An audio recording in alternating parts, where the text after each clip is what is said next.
तो last time हमने अपने सीक्वेंस टाइप डिस्कस किए थे, लिस्ट, ट्यूपल, डिक्शनरी, सेट। आज हम पढ़ रहे हैं यार फंक्शंस। फंक्शन हम काफी टाइम से वैसे भी यूज करते हुए आ रहे हैं, बट हम बस यही बोलते आ रहे थे कि पीस ऑफ कोड होता है, पीस ऑफ कोड होता है। तो अभी हम उसको डिस्कस करेंगे कि कैसे हम फंक्शन क्रिएट करते हैं और क्या क्या फंक्शन होता है। तो सबसे पहले बात करते हैं फंक्शन की। तो फंक्शन सिंपली क्या है, कुछ पीस ऑफ कोड है। आपका एक बहुत बड़ा प्रोग्राम है, आप उसको छोटे छोटे टुकड़ों में डिवाइड कर लेते हो, ये छोटे छोटे टुकड़े हो जाते हैं आपके प्रोग्राम के फंक्शन। अब इसकी जरूरत क्यों पड़ जाती है, आखिर हम अपने प्रोग्राम को तोड़ क्यों रहे हैं? तो मान लो आपने एक प्रोग्राम बनाया जो आपका प्रोग्राम दो नंबर्स को ऐड करता है। अब आपके प्रोग्राम में हो सकता है आपको दो नंबर को ऐड करने की रिक्वायरमेंट 10 बार आ रही हो। तो पहला तरीका तो है कि आप 10 बार उस कोड को लिखोगे, ए प्लस बी 10 बार लिखोगे। दूसरा तरीका क्या है कि आप उस पीस ऑफ कोड को एक फंक्शन बना दोगे और उस फंक्शन को बार बार कॉल कर लोगे।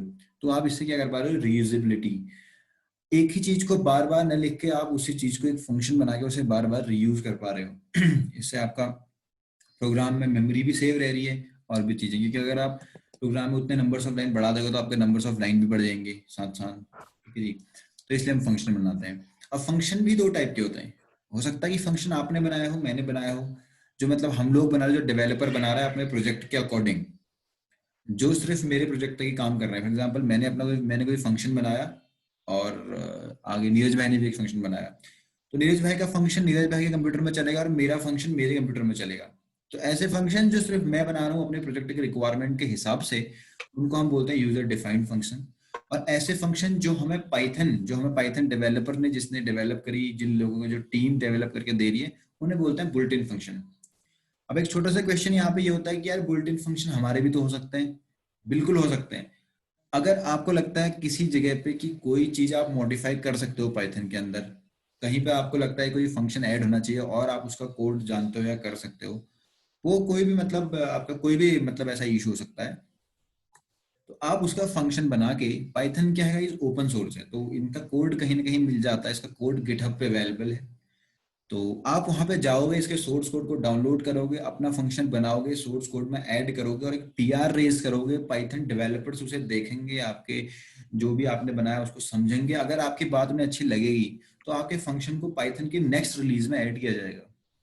तो बुल्ट इन फंक्शन ऐसे ही बनते हैं। जो भी सॉफ्टवेयर ओपन सोर्स होगा, ओपन सोर्स का मतलब जिसका सोर्स कोड अवेलेबल है, जिसमें कोई भी आदमी कंट्रीब्यूट कर सकता है। जैसे जावा आपकी ओपन सोर्स है, उसमें भी आप कंट्रीब्यूशन कर सकते हो। इसी तरीके से कोई बड़े प्रोजेक्ट, मतलब जैसे कोई, अगर आप पाइथन और जावा को देखो तो एक हिसाब से प्रोजेक्ट ही है। कंपनी ने सोचा, कुछ लोगों ने सोचा कि प्रोजेक्ट बनाते हैं, कैसे लैंग्वेज क्रिएट करते हैं, तो एक हिसाब से प्रोजेक्ट है। तो ऐसे ओपन सोर्स मार्केट में बहुत होते हैं। तो अगर आपको किसी ओपन सोर्स में लगता है कि यार, ओपन सोर्स का मतलब ये है कि आप उसमें कंट्रीब्यूट कर सकते हो, कहीं पे आपको लगा कि यार ये कंट्रीब्यूशन मैं कर सकता हूँ, तो आप सिंपली उसका कोड डाउनलोड करोगे। कोड आजकल मिल जाता है गिटहब पे और अलग अलग जगह पे, वो आप नेट में पता चल जाएगा आपको। पाइथन का कोड गिटहब पे अवेलेबल है। आप जाओ, कोड डाउनलोड करो, अपने हिसाब से फंक्शन चेंज करो और एक पीआर रेस करो। पीआर रेस करने का मतलब है कि आपको बताना है पाइथन को, कि इसके डेवलपर्स को, कि भैया मेरे पास एक ऐसा इशू है जिसको हम मेरे इस फंक्शन से सॉल्व कर सकते हैं। मैं आपको एक बात बताता हूँ कि जो पाइथन बनाई है जिन्होंने, जिन लोगों ने, वो ये लोग काफी ना मतलब डाउन टू अर्थ टाइप होते हैं। आपको अगर आपका कोड सिंपल बहुत छोटा भी है ना, तो भी उसे ये लोग रिव्यू करेंगे और आपको उसमें कमेंट मतलब आपको वापस देंगे कि हाँ मुझे आपका कोड अच्छा लगा। इवन आपको सजेस्ट भी करेंगे कि यार इसमें थोड़ा और मॉडिफिकेशन करो, इसको और अच्छा बनाओ। और अगर वो कोड अच्छा हुआ तो आपका कोड जो है पाइथन में आ सकता है। मतलब अगर कोई ऐसा, मतलब कोई बचा खुचा फंक्शन हो ऐसा मिल जाए आपको, आप बना सकते हो, क्योंकि बहुत लोगों ने इसमें कंट्रीब्यूशन कर दिया है। तो ये होते हैं दो टाइप के फंक्शन, यूजर डिफाइन और बुल्ट इन। यूजर डिफाइन मतलब जो आप बना रहे हो, जो मैं डिफाइन कर रहा हूँ अपने प्रोजेक्ट के रिक्वायरमेंट के हिसाब से। बुल्ट इन मतलब जो ग्लोबली सब लोग यूज कर रहे हैं, वो फंक्शन सबके लिए सेम रहेगा। अगर हम एग्जांपल की बात करें बहुत सिंपल, तो प्रिंट एक ऐसा फंक्शन है, मतलब प्रिंट एक बिल्ट इन फंक्शन है। जैसे रेंज आपने पढ़ा था, वो एक बिल्ट इन फंक्शन है। लिस्ट, डिक्शनरी, जो फंक्शंस पढ़े थे, वो सारे फंक्शन है बिल्ट इन फंक्शन, जिनकी कोडिंग ऑलरेडी हो चुकी है और ग्लोबली वो पाइथन के रिलीज के साथ मिलते हैं और हम उसे यूज कर पाते हैं। तो ये होता है फंक्शन, फंक्शन की डेफिनेशन और टाइप्स ऑफ फंक्शन। अब फंक्शन जब आप बनाओगे तो कैसे बनाओगे? तो पाइथन बोलता है कि अगर आपको कोई फंक्शन क्रिएट करना है तो आप सिंपली एक कीवर्ड यूज करोगे। कीवर्ड क्या होता है? कैसा प्रीडिफाइंड वर्ड जिसकी मीनिंग आपके इंटरप्रेटर को पता है। आप यूज करोगे DEF। DEF की फुल फॉर्म डेफिनेशन, मतलब आप एक फंक्शन बना रहे हो, उसके लिए आप कीवर्ड यूज करते हो DEF, फिर उसके बाद देता हूं अपना फंक्शन का नेम। जैसे आपने वेरिएबल के नेम लिखते समय कुछ रूल्स रेगुलेशंस को फॉलो किया था, उसी तरीके से फंक्शन का नाम लिखने में भी आपको कुछ रूल रेगुलेशन फॉलो करने हैं। रूल्स मतलब कि आप फंक्शन का नेम ऐसा अपने क्लास का जैसा नेम फंक्शन का नहीं दे सकते, जैसे मैं ऐसा दूं, ये गलत है कि मेरे क्लास का नाम भी सेम है, आगे जाके गड़बड़ करेगा। इसी तरीके से कोई ऐसा मॉड्यूल, कोई ऐसी चीज जिसकी मीनिंग पाइथन को ऑलरेडी पता है, ऐसे नाम आप फंक्शन में नहीं दोगे, वैलिड नाम दोगे। फॉर एग्जाम्पल मैं एक फंक्शन का नाम देता हूँ fun1, ये कोई वैलिड नेम नहीं है, मैं बस एग्जाम्पल दे रहा हूँ। फंक्शन, आपने जो भी फंक्शन यूज किया आपने उनमें ये पैरेंथेसिस हमेशा देखे होंगे दो, तो ऐसे पैरेंथेसिस जहां पे आप लगाओगे वो ट्रीट होगा जब फंक्शन। ठीक है जी, ये आपने फंक्शन लगाया, सिंपली आपने उसके बाद एक और लगाया, उसके बाद एंटर।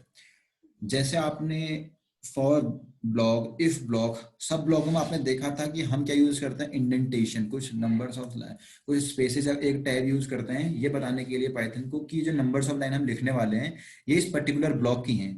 तो यहाँ पर भी मैंने कुछ ऐसे स्पेसेस का या टैब का यूज किया। अब यहाँ पर मैं जो भी लाइन लिखूंगा, जैसे मैंने इसके अंदर लिख लिया print this is a function, ये मैंने इसके अंदर लिख लिया।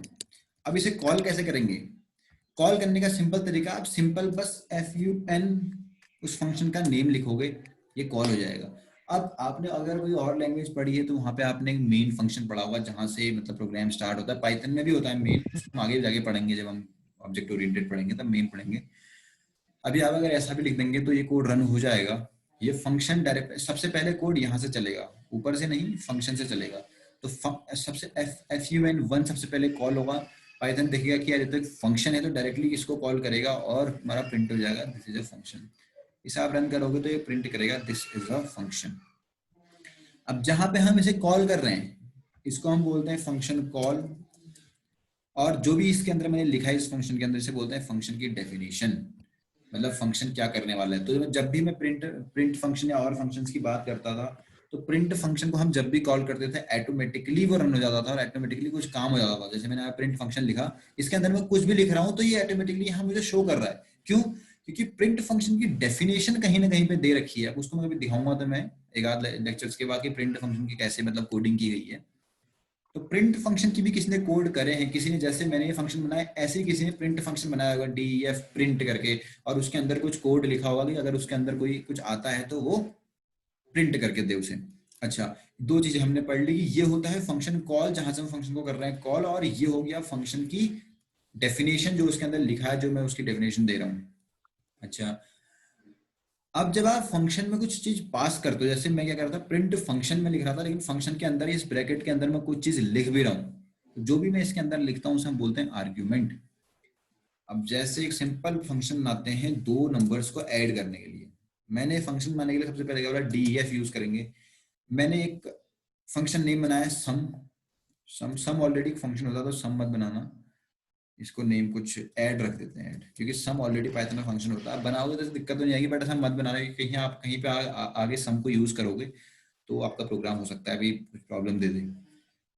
हमेशा ये याद रख, अपनी हैबिट बनाना कि ऐसे नेम कभी मत रखो जो ऑलरेडी पाइथन की उसमें है अवेलेबल।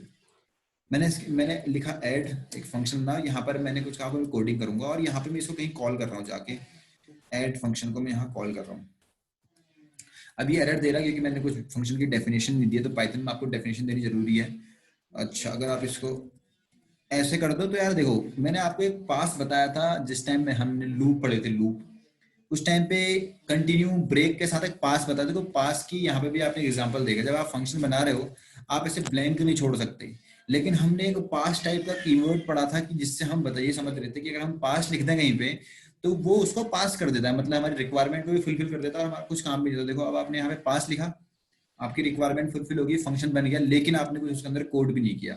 वैसे अलाउड नहीं था बट पास की हेल्प से आप उसको कर पाए, तो ये पास का एग्जाम्पल भी था दोबारा।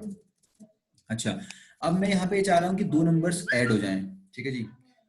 तो मैंने यहाँ पे लिखा 1,2, जैसे मैं प्रिंट से समझते हैं, प्रिंट वाले एग्जांपल से, मैंने एक प्रिंट है फंक्शन है जिसके अंदर मैं कुछ आर्ग्यूमेंट पास करता हूँ, लेकिन जब मैं इसके अंदर एक आर्ग्यूमेंट पास कर रहा हूँ तो मुझे प्रिंट फंक्शन कोई भी एरर नहीं दे रहा है। क्यों नहीं दे रहा है एरर? क्योंकि ये कहीं ना कहीं हैंडल हो जा रहा है, लेकिन मेरा फंक्शन एरर दे रहा है। जब मैं 1 और 2 लिख रहा हूँ तो एरर दे रहा है। चलो इसके अंदर प्रिंट लिख के देखते हैं। मैंने इसके अंदर लिखा प्रिंट, कुछ भी लिखा मैंने इसके अंदर, लेकिन ये फिर भी अब तो कोई एरर दे नहीं रहा है। चलो इसको रन करते हैं कि क्या होता है। ये इसने एरर दे दिया, इसने एरर बोला है कि टेक्स 0 मतलब positional argument but 2 were given, लेकिन प्रिंट में तो ऐसा कुछ भी नहीं कह रहा था। दिक्कत ये कह क्या रहा है, इसके एरर से आप समझ जाओगे, कह रहा है कि यार यहाँ पर आपने कोई आर्ग्यूमेंट तो दिए ही नहीं है, लेकिन आप जब कॉल कर रहे हो उस टाइम पे आप दो चीजें दे रहे हो, उसको मैं कैसे हैंडल करूंगा। तो जब भी आप कोई फंक्शन बनाते हो उसके लिए आर्ग्यूमेंट दे रहे हो, जैसे मैंने यहाँ पे 2 आर्ग्यूमेंट्स दिए, 2 वैल्यूज इसको दी, तो ये वैल्यूज वो फंक्शन हैंडल भी करना चाहिए। हैंडल कैसे करेगा, आप यहाँ पे आर्ग्यूमेंट्स बनाओगे, जैसे मैंने यहाँ पे बनाया a, b, ये 2 मैंने आर्ग्यूमेंट्स बनाए। ये क्या है, जैसे वेरिएबल क्रिएट करता था वैसे ही इनको यहाँ बोलते हैं आर्ग्यूमेंट्स। अब a क्या करेगा, इस 1 को होल्ड करेगा, और b क्या करेगा, इस 2 को होल्ड करेगा। अब जब मैं इस प्रोग्राम को रन करूंगा तो एरर नहीं देगा, क्योंकि मैंने इन आर्गुमेंट को होल्ड करने के लिए कुछ ना कुछ बना दिया है फंक्शन के अंदर। अब ये आर्गुमेंट मेरे पास हो रहे हैं, लेकिन उनको कोई ना कोई हैंडल करने वाला वहां पर है, राइट। अब इसके अंदर अगर मैं इन 2 नंबर्स को ऐड करूं, मैंने एक सम वेरिएबल बनाया, वेरिएबल तो जैसे हमने पहले बनाया था, सम मैंने वेरिएबल, देखो सम में बना रहा हूं तो मुझे बता रही है एक फंक्शन भी है सम, तो ऐसे वेरिएबल नहीं बनाए, मैं sum1 लिख लेता हूँ इसके नेम, या मैंने बोला a + b, ठीक है जी। अब मैं इसको करता हूँ प्रिंट, फंक्शन के अंदर ही प्रिंट कर रहा हूँ, तो मैंने ये स्पेसेस का ध्यान रखा है, स्पेस और इसके स्पेस बराबर है, तो ये मुझे ये स्पेसेस को बोलते हैं इंडेंटेशन, ये बताते हैं कि ये दोनों लाइंस इस फंक्शन ब्लॉक के, इस ऐड वाले फंक्शन के अंदर है। ये तभी चलेंगे जब ऐड वाले को हम कॉल करेंगे। इसके अंदर मैंने लिखा सम इज, कॉमा लगा के सम। अब ये कैसे चल रहा है आपको पता है, सम इज एक स्ट्रिंग है, और इसके बाद में एक वेरिएबल को कॉन्केटिनेट कर रहा हूं, तो उसके लिए हम बीच में कॉमा का यूज करते हैं, तो ये हमने पहले भी देख लिया। तो अब देखते हैं इसको कॉल करा के कि ये क्या आता है। ये वही आया कि सम इज 3, जैसा हम चाह रहे थे वैसे इसने हमें करके दिया। तो ये हमारा फंक्शन हो गया, ये हमारे आर्ग्यूमेंट्स हो गए, और ये हमारी डेफिनेशन होगी जो हमने उसके लिए लिखी, और ये जहां पे हमने उसे कॉल किया फंक्शन कॉल। अब इसका फायदा क्या है कि मैंने फंक्शन तो बना लिया, अब मान लो आपको 10 बार ये सेम कोड, मतलब ये सम a + b आपको 10 बार यूज करना है, ये 2 लाइन जो मैंने अभी हाईलाइट करी है, ये मान लो आपको 10 बार यूज करनी है। तो पहला तरीका कहता है ये 2-2 लाइन को बार बार लिखते जाते 10 बार। दूसरा तरीका क्या है, आप सिंपल ऐड लिखोगे, उसके अंदर अपनी वैल्यूज दे दोगे, हर बार अलग अलग भी दे सकते हो, कोई दिक्कत नहीं है। अब मैं एक और वेरिएबल बनाता हूँ, मतलब फंक्शन इसको कॉल करता हूँ, मैंने इसको 3 बार कॉल किया और 3 बार अलग अलग वैल्यूज दी, तो देखो इसने 3 बार मेरे लिए काम किया। कोड एक ही है, लेकिन काम कितने बार किया उस कोड ने मेरे लिए, 3 बार काम किया। तो ये फायदा होता है फंक्शन के। अब आप ऐसी जब आपके बड़े बड़े प्रोजेक्ट्स में काम करते हो तो छोटे छोटे मतलब उसमें ऐसे फंक्शन बना देते हो, हर फंक्शन का कुछ ना कुछ काम होता है। अब आप एक ही प्रोजेक्ट से 10 जगह से उस फंक्शन को कॉल करके अपना काम करवा सकते हो, ठीक है जी। जैसे फॉर एग्जांपल आपके डेटाबेस में कोई डेटा स्टोर हो रहा है, अब हो सकता है आपके पास, आपकी वेबसाइट का एग्जांपल लेता हूँ, आपकी वेबसाइट में 6 पेज हैं, 6 पेज में आपके 5 जगह से डेटा स्टोर हो रहा, तो 5 बार आप कोड नहीं करोगे, 5 बार आप उस फंक्शन को कॉल करवा दोगे जहां पे डेटा को स्टोर करना है, जिस बटन पे मुझे डेटा को स्टोर करना है उस बटन पे मैं उस फंक्शन को कॉल करा दूंगा। जब भी कोई बटन प्रेस होगा वो ऑटोमेटिकली हर बार उस फंक्शन पे चला जाएगा, तो मुझे 5 बार कोड नहीं करना पड़ेगा, मैं कोड करूंगा एक बार और सेव हो जाएगा हर बार। ये फायदे हैं फंक्शन के, और ऐसे बनाए जाते हैं फंक्शन। अब फंक्शन भी अलग अलग टाइप के होते हैं पाइथन में, उसको हम धीरे धीरे समझेंगे। पहले आप ये बताओ कि इतना समझ में आ गया जहां तक हमने पढ़ा अभी?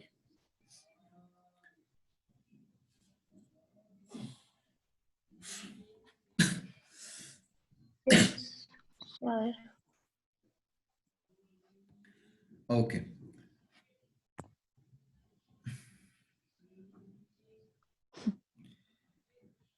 अभी हमारे पास हमको ये समझ आ गई 2 टाइप के फंक्शन होते हैं और कैसे कैसे हम फंक्शन कॉल करते हैं सब कुछ। अब बात करते हैं कि आपका फंक्शन से आप वैल्यू को रिटर्न कैसे करोगे, रिटर्न करने का मतलब क्या है, अभी समझते हैं इसे। हमने एक पॉप फंक्शन पढ़ा था कुछ 2 दिन पहले। पॉप फंक्शन क्या कर रहा था कि जो भी वैल्यू वो डिलीट कर रहा था वो डिलीट करके मुझे वापस भी दे रहा था। लेकिन यार अगर मैं इसको ऐसा करूं एक बार के लिए, मैं किसी वेरिएबल में इस ऐड की वैल्यू को लेना चाह रहा हूं, मतलब क्या इसने ऐड किया, मैं अंदर प्रिंट नहीं करवाना चाह रहा हूं, मैं उसको बाहर लेना चाह रहा हूं फंक्शन से बाहर, क्या ऐड किया इसने आगे। मैंने एक वेरिएबल बनाया वैल्यू करके, और मैंने उसमें इस 2,3 दे दिया, ठीक है जी, और मैं प्रिंट किया वैल्यू को। ये कोड मैंने क्या किया, मैंने कहा कि मैं फंक्शन के अंदर कुछ भी प्रिंट नहीं कराना चाह रहा हूँ, मैंने फंक्शन में कोड लिखा है जो मुझे ऐड करके देगा, बस प्रिंट मेरी जहां मर्जी मैं वहां कराऊंगा। तो इसीलिए मैंने क्या किया, एक वेरिएबल लिया, मैंने बोला जो भी ऐड फंक्शन ऐड करेगा जो भी ऐड करेगा वो मुझे इस वैल्यू के अंदर चाहिए। जैसे पॉप फंक्शन कर रहा था, जो भी डिलीट मारा था ऑटोमेटिकली मुझे बता दे रहा था, किसी वेरिएबल के अंदर मैं उसे ले रहा था, ये जो भी उसने ऐड किया। इसी तरीके से मैं चाह रहा हूँ कि जो भी ऐड करे मुझे दे दे, मैं उसको अपने हिसाब से प्रिंट करूंगा। देखते हैं अभी इसको अगर रन करता हूँ तो क्या होता है। तो ये बोल रहा नन। नन क्यों आया? यार ऐड तो होना चाहिए था। नन का मतलब क्या है यहाँ पे? नन का मतलब ये है कि इसको कुछ वापस नहीं मिला। वैल्यू जो हमने लिखा इसको कोई भी वैल्यू वापस नहीं मिली, इसके पास कोई वैल्यू ही नहीं आई, लेकिन इसने ऐड तो किया। तो ऐसी कंडीशन जहां पे आपको कुछ चीज रिटर्न करनी होती है, कुछ चीज वापस चाहिए होती है फंक्शन से, जैसे यहाँ पर चाहिए थी, तो वहां पर आप यूज करते हो रिटर्न का, रिटर्न कीवर्ड का। रिटर्न आप लिख दोगे तो पाइथन समझ जाएगा कि रिटर्न मतलब क्या है। रिटर्न आपको क्या रिटर्न करना है? सम रिटर्न करना है। सम किस में मिल रहा है आपको? सम वन वाले वेरिएबल में मिल रहा है, तो आप लिख दो सम वन। ये पाइथन आपने क्या किया, आपने एक फंक्शन बनाया, फंक्शन में दो आर्ग्यूमेंट्स लिए। आर्ग्यूमेंट्स क्या कर रहे हैं? आपकी वैल्यू को होल्ड कर रहे हैं जो आप फंक्शन को दे रहे हो फंक्शन कॉल के टाइम पे। अब मेरे उनको समझते रहना, ये है फंक्शन कॉल। फंक्शन कॉल के टाइम पे जो भी आप इसको आर्ग्यूमेंट दे रहे हो, जैसे आप मैंने 2 और 3 इसको वैल्यूज दी, इनको होल्ड करने के लिए मैंने यहाँ पर आर्ग्यूमेंट्स बनाए। ये आर्ग्यूमेंट क्या करेंगे? इस वैल्यूज को होल्ड करेंगे। उसके बाद जो भी वैल्यू होल्ड करी ए और बी में, जो भी वैल्यू आई मैंने उनको क्या कर लिया, ऐड कर लिया। और ऐड करके जो भी वैल्यू आई मैंने उसे सम वन में स्टोर कर लिया। स्टोर कैसे करा? ये मेरा एक वेरिएबल है, वेरिएबल एक असाइनमेंट ऑपरेटर है, मैंने ए और बी को जोड़ दिया प्लस ऑपरेटर की हेल्प से। ठीक है जी, अरिथमेटिक ऑपरेटर जो हमने पढ़े थे। ऐड करने के बाद मेरे पास वैल्यू किस में आ गई? सम वन में आ गई। मैंने क्या किया? सम वन को क्या कर दिया? रिटर्न। रिटर्न मतलब मैंने जो भी मेरे फंक्शन को कॉल करेगा मैं उसको बदले में सम दे दूंगा। जो भी मुझे वैल्यू देगा उसके बदले में उसको सम दे दूंगा। मैंने रिटर्न कर दिया सम। रिटर्न करने का मतलब, रिटर्न कीवर्ड का मतलब है कि ये फंक्शन रिटर्न करा, इसके बाद आप कोई भी लाइन लिखोगे वो नहीं चलेगी रिटर्न के बाद। ठीक है जी, रिटर्न लास्ट लाइन होती है इस फंक्शन की। रिटर्न कर दिया आपने जो भी आपने ऐड किया। अब ऐड फंक्शन जब भी चलेगा ये कुछ ना कुछ रिटर्न करेगा, कुछ ना कुछ वापस देगा। वापस लेने के लिए मैंने एक वेरिएबल बनाया, उस वेरिएबल के अंदर मैंने उस वैल्यू को वापस ले लिया। अब चाहे आप इसे प्रिंट करो, चाहे आप इससे कोई भी नया ऑपरेशन करो, ये आपकी इच्छा। आपको फंक्शन ने आपकी वैल्यू को भी रिटर्न कर दिया। तो ये था रिटर्न कीवर्ड। तो फंक्शन में हमने 3-4 चीजें देख ली, function call, function definition, function argument, return keyword. इतनी चीजों में किसी को कोई दिक्कत है? फंक्शन आप जब भी प्रोग्राम बनाओगे तो आपको फंक्शन बार बार यूज होना है, इसलिए मैं इसमें बार बार छोटी छोटी चीजें पूछ रहा हूँ। कोई दिक्कत है तो आप बताओ। इसमें किसी को कोई दिक्कत है? आगे बढ़े? आगे बढ़ो। Okay, thank you. तो अभी रिटर्न हो गया हमारे पास आर्ग्यूमेंट्स। हाँ, आर्ग्यूमेंट्स। अब आर्ग्यूमेंट भी अलग अलग टाइप के होते हैं। जैसे हमने अभी एक आर्ग्यूमेंट सिंपल दिया था, अब हम आर्ग्यूमेंट्स को देखते हैं, अलग अलग टाइप के आर्ग्यूमेंट्स को। तो पाइथन हमसे कहता है कि 4 टाइप के आर्ग्यूमेंट्स आप यूज कर सकते हो: required argument, keyword argument, default argument और वेरिएबल लेंथ आर्ग्यूमेंट। अब ये क्या है, वन बाय वन समझते हैं इनको। सबसे पहले है required argument. These are the arguments which are required to be passed at the time of function calling. जैसे आपने अभी किया था, ये था रिक्वायर्ड आर्ग्यूमेंट, मतलब जैसा आप दोगे वैसा ही वो एज इट इज ऊपर लेगा। मतलब एक मैंने फंक्शन बनाया, अभी फंक्शन बनाते हैं नेम लेने का। गेट नेम करके एक फंक्शन बना लेता हूं मैं। इसके अंदर मैंने बोला कि मैं एक नेम लूंगा और उसको प्रिंट कराऊंगा। ठीक है, तो मैंने यहाँ पर नेम लेना है मुझे अगर, तो मुझे यहाँ पर एक आर्ग्यूमेंट बनाना पड़ेगा नेम। मैंने यहाँ पे लिखा प्रिंट, जो भी नेम मुझे मिलेगा, नेम इज, कॉमा लगा के जो भी नेम मुझे मिला, ये वाला नेम मैंने यहाँ पे प्रिंट करा दिया। मैंने इसको यहाँ पे कॉल किया गेट नेम। इसके अंदर मैंने दिया नेम, मैंने अपना नेम दिया। नेम को मैं इसके अंदर क्यों लिख रहा हूँ? क्योंकि एक स्ट्रिंग है और स्ट्रिंग हमेशा सिंगल या डबल कोट्स के अंदर जाती है। अब मैं इसको प्रिंट करता हूँ। जैसे मैंने प्रिंट किया, इसने मुझे दिया नेम इज नीरज। यहां पर हुआ क्या, जैसा मैंने दिया, जिस सीक्वेंस में मैंने दिया उसी सीक्वेंस में इसने लिया। अब मुझे अगर एक एज भी देनी है, जैसे मैंने यहाँ पर दिया एज अपनी 12 एग्जाम्पल के लिए, तो मुझे 12 देनी, तो यहाँ पर एक आर्ग्यूमेंट और बनाना पड़ेगा जो मेरी उस वैल्यू को होल्ड करेगा। और मैंने इसके आगे लिख दिया एंड एज इज एज। ठीक है, ठीक है जी। अब अगर मैं, अब देखो मैंने जो नीरज लिया, नीरज को होल्ड किया नेम ने, और 12 को होल्ड किया एज ने। अब मैं इनकी पोजीशन को चेंज करता हूं। मैं 12 को पहले लिखता हूं और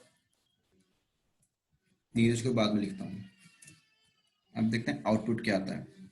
इसने आउटपुट दिया name is 12 and age is Neeraj, जो कि गलत है। इसका मतलब क्या है? ये क्या कर रहा है? जिस ऑर्डर में मैं यहाँ पर वैल्यूज को दे रहा हूँ उसी ऑर्डर में यहाँ पर वैल्यूज को ले रहा है। मतलब जो यहाँ पहले है वो पहले वाले आर्ग्यूमेंट में चली जाएगी। उसको नहीं पता कि नीरज ये 12 नेम है या एज, जिस ऑर्डर में मैं यहाँ दूंगा उसी ऑर्डर में यहाँ इनको ले लेगा। जैसे मैंने 12 दिया, उसने 12 पहला ऑर्डर 0 पे था, उसने यहाँ भी ऑर्डर 0 पे ले लिया। यहाँ ऑर्डर 1 पे था, इसने यहाँ ऑर्डर 1 पे ले लिया। तो ऐसे आर्ग्यूमेंट्स जब हम जिस ऑर्डर में दें उसी ऑर्डर में हमें ऊपर मतलब वैल्यूज को होल्ड होती है, उस तरीके के आर्ग्यूमेंट्स को हम बोलते हैं रिक्वायर आर्ग्यूमेंट पाइथन के अंदर। ये जो आर्ग्यूमेंट्स वाला कंसेप्ट है आप पाइथन में देखे हुए 3-4, और मैं इतने कंसेप्ट नहीं थे और मैं अलग चलते थे।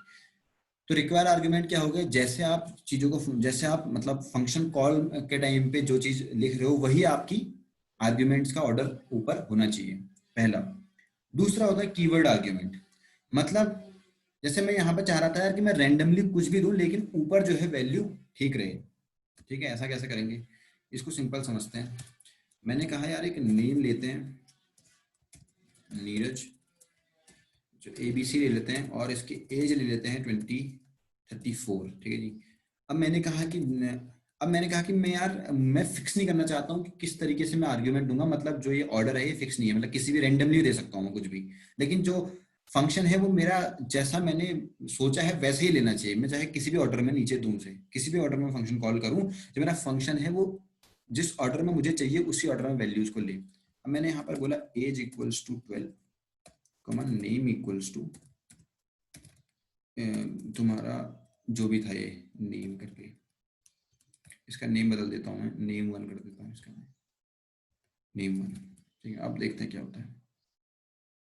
अभी वैल्यू एकदम सही प्रिंट हुई, जबकि मैंने क्या किया था, यहाँ पर एज, यहाँ पर 12 को पहले लिखा था और नेम को बाद में, लेकिन उसके बाद भी ये रैंडम, ये मतलब अलग अलग होने के बाद भी इसने सही प्रिंट किया। क्यों ऐसा हुआ, क्योंकि मैंने यहाँ पर क्या यूज किया था, कुछ कीवर्ड्स यूज किए थे। मैंने बोला कि यहाँ पर जो ये वेरिएबल मैंने लिया उसका सेम नेम मैंने यहाँ पे आर्ग्यूमेंट में भी लिया था। तो ऐसी चीजें जब हम रैंडमली वैल्यूज को देते हैं और उसका फर्क हमारे फंक्शन उसमें नहीं पड़ता, उनको हम बोलते हैं कीवर्ड आर्ग्यूमेंट।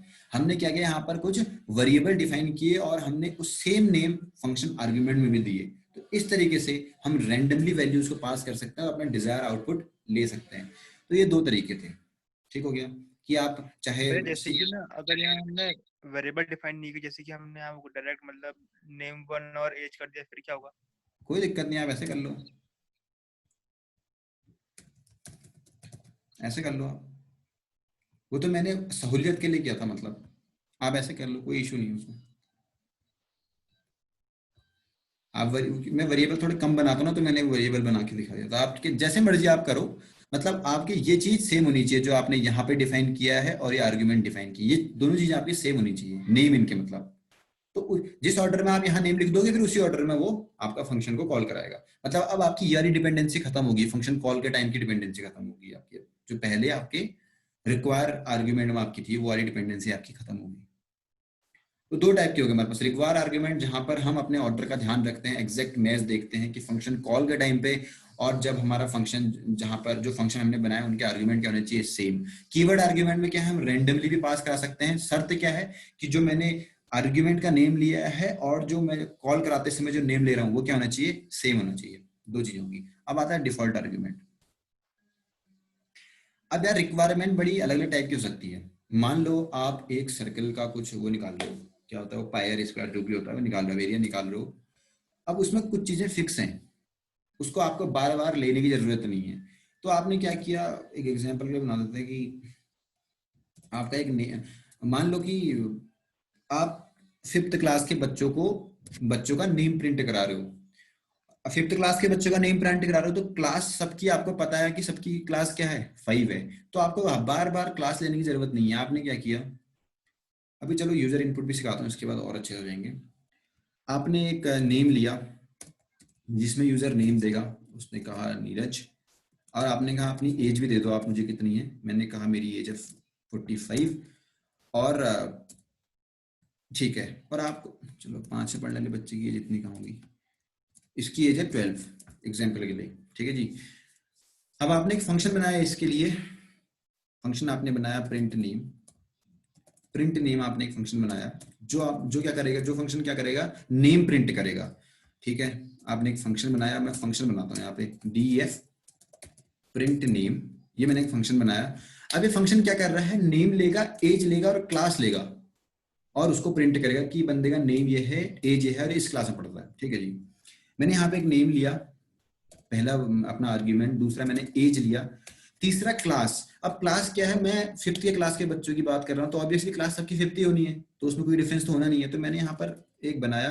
अब देखो क्लास में बना रहा हूँ तो ये एरर देगा, क्योंकि क्लास ऑलरेडी, हमें क्लास एक मीनिंग होती है प्रोग्रामिंग में, मैं आगे बताऊंगा क्या होता है क्लास जब हम ऑब्जेक्ट ओरिएंटेड प्रोग्रामिंग पढ़ेंगे। तो मैंने अभी एक CLAS लिख दिया क्लास के लिए, एक आर्ग्यूमेंट बनाया और मैंने यहीं पर वैल्यू दे दी कि क्लास क्या है इनकी, 5 है, मैंने यहीं पर दे दिया, कोई दिक्कत नहीं है। अब यहाँ पर मैंने बनाना शुरू किया, मैंने कहा मैं प्रिंट करूंगा नेम इज नेम,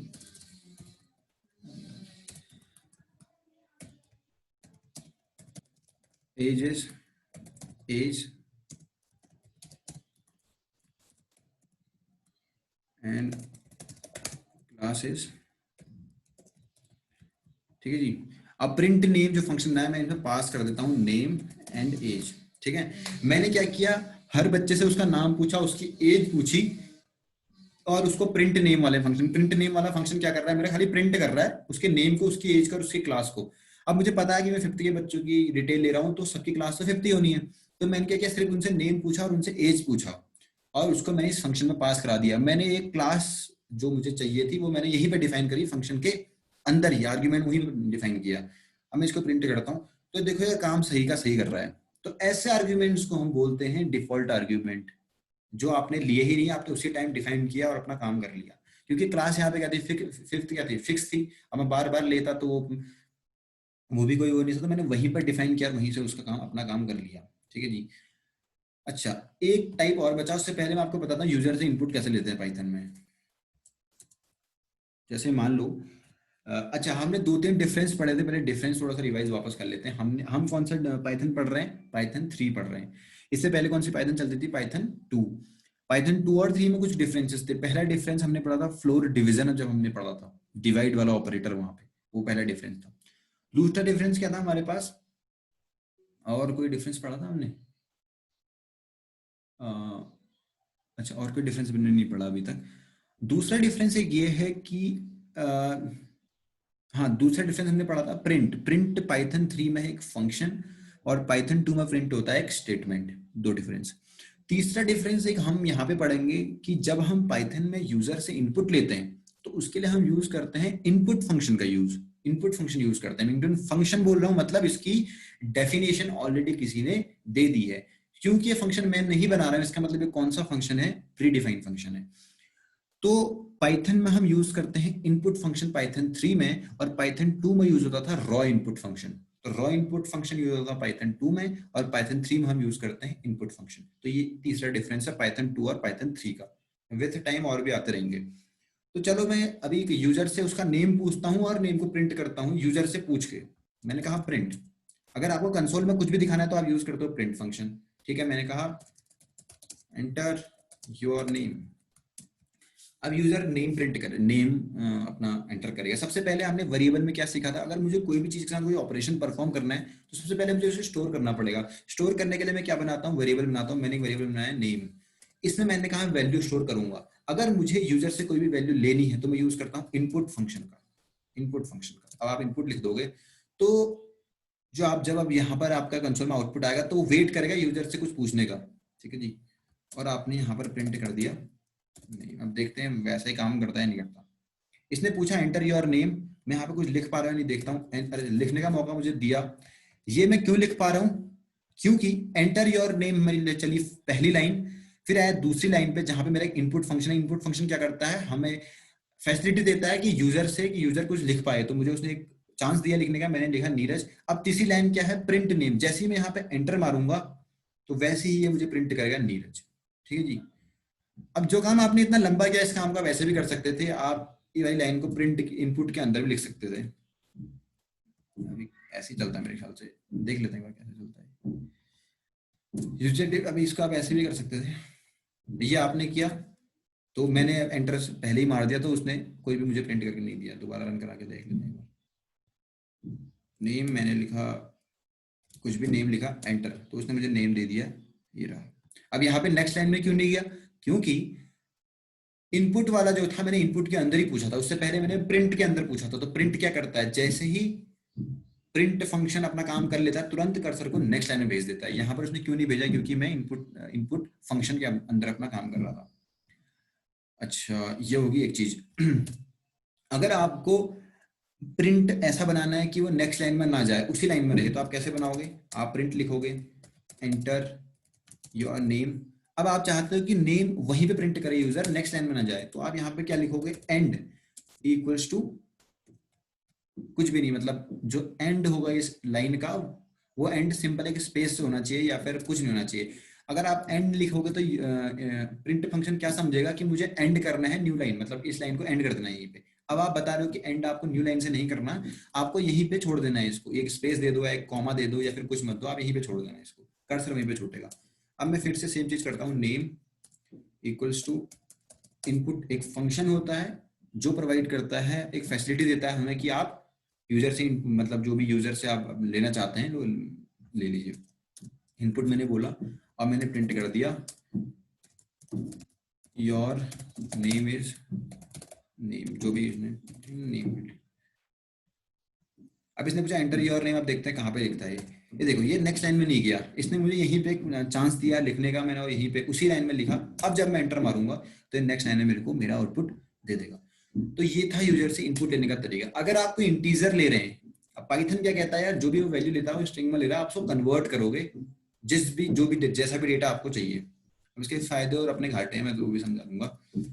जैसे आपको लेनी है यूजर की एज, आपने कहा प्रिंट एंटर योर एज, जिसको चलो वैसे लिखते हैं सीधे इनपुट के अंदर, यार बार बार कौन लिखे। एज, आपने कहा कि मुझे चाहिए यूजर की एज, चलो पहले देखते हैं। मैंने लिखा एंटर योर एज। अगर अभी भी आप प्रिंट करोगे एज को तो ठीक है, कोई एरर नहीं आएगी, इसमें कोई एरर नहीं है। ये एंटर योर एज मैंने कहा 23, कोई दिक्कत नहीं 23, क्योंकि 23 को मैं एज ए स्ट्रिंग भी लिख सकता हूँ, एज ए नंबर भी लिख सकता हूँ, लेकिन मुझे एज ए नंबर ही चाहिए, क्या पता मुझे कोई ऑपरेशन करना हो उसके साथ आगे। तो जब भी आपको ऐसा चाहिए तो आपको क्या करना पड़ेगा, इसे कन्वर्ट करना पड़ेगा अपने डिजायर आउटपुट में। जैसे आप इंटीजर में चाहते हो तो आप इंटीजर में कन्वर्ट करोगे, उसके लिए आप इंट फंक्शन यूज करोगे और ये कन्वर्ट हो जाएगा आपका डेटा इंट में। आंसर अभी भी आपका वही आएगा, बट अभी क्या है आपका ये इंटीजर में है। अब इसको पता करना कैसे करोगे, कैसे करते हैं पता, हम टाइप फंक्शन का यूज करके। अब आप टाइप यूज करो एज, देखते हैं क्या आता है इसका टाइप।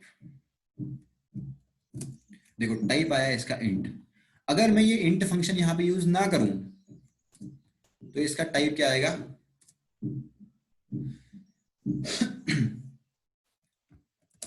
str। उसने एज ए स्ट्रिंग मेरी वैल्यू को लिया।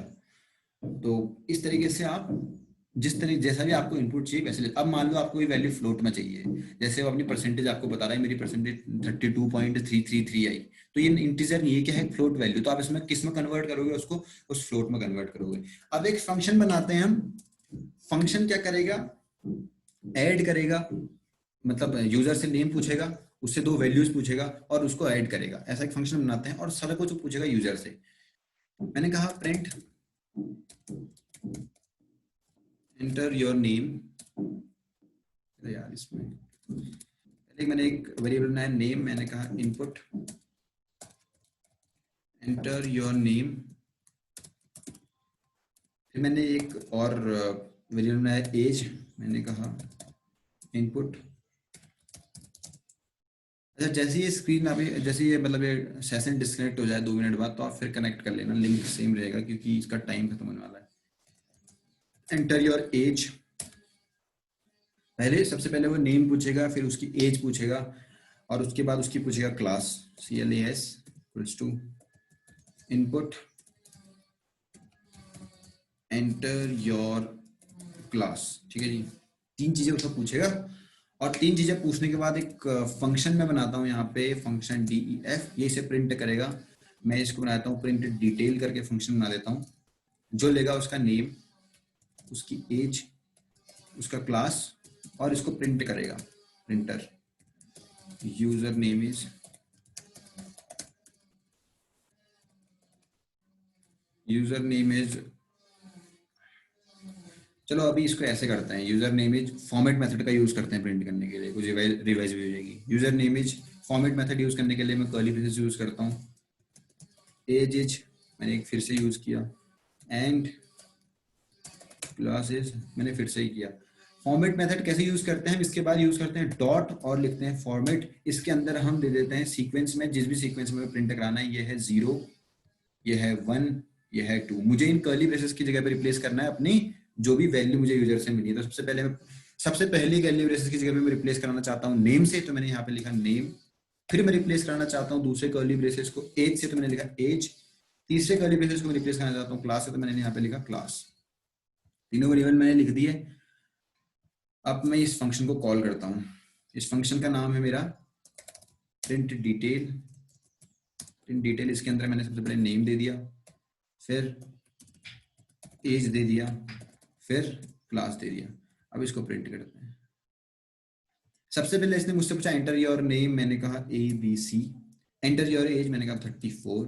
क्लास मैंने कहा 6। तो देखो your user name is ABC, age is 34 and class is 6। तो इस तरीके से फंक्शन बनाए जाते हैं, फंक्शन कॉल कराई जाती है, फॉर्मेट मेथड यूज करते हैं, और इस तरीके से हम यूजर से इनपुट लेते हैं। अच्छा, एंटर योर एज को वैसे हमने लेना चाहिए था इंट में, ऐसे करके। अभी ये एरर इसलिए कुछ नहीं दे रहा है क्योंकि हम ऐसा कोई ऑपरेशन नहीं कर रहे हैं। मान लो आप कोई दो वैल्यू ले रहे हो यूजर से और आप उसको इंटीजर में कन्वर्ट नहीं करा रहे हो, तो वो सम करते समय आपको एरर दे देगा कि दो स्ट्रिंग वैल्यूज को मैं सम करके कॉन्केटिनेट कर देगा उनको, मतलब वो ऐड नहीं करेगा, जिससे आपको आउटपुट चाहिए था वैसा आउटपुट नहीं आएगा। तो ये अभी भी मुझसे पूछा नेम, मैंने कहा कुछ भी 34 और यहाँ पर भी कुछ भी दिया तो चल गया। अच्छा, और ये इंट लेने का दूसरा फायदा क्या है, मतलब जैसा मुझे इनपुट जैसे